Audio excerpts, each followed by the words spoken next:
কি ভাবছেন হনুমানটি কলা বা খাবার খুঁজতে এসেছে? মোটেও না, সে এসেছে তার আহত হাতের চিকিৎসা করতে। তাকে দেখে মনে হচ্ছিল যেন বলতে চাইছে, ব্যথা পাচ্ছি, কিছু করো। এমন দৃশ্য কি কখনো দেখেছেন? একটা আহত হাত, একটা বোবা যন্ত্রণা ও একটা অদ্ভুত বিশ্বাস।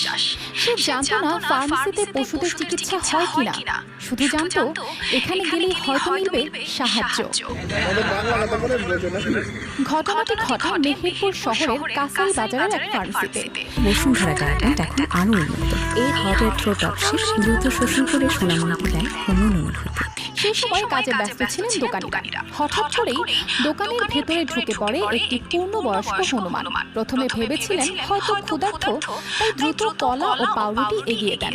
কিন্তু আশ্চর্যজনকভাবে হনুমানটি খাওয়ার দিকে একটা বারও তাকিয়ে দেখেনি।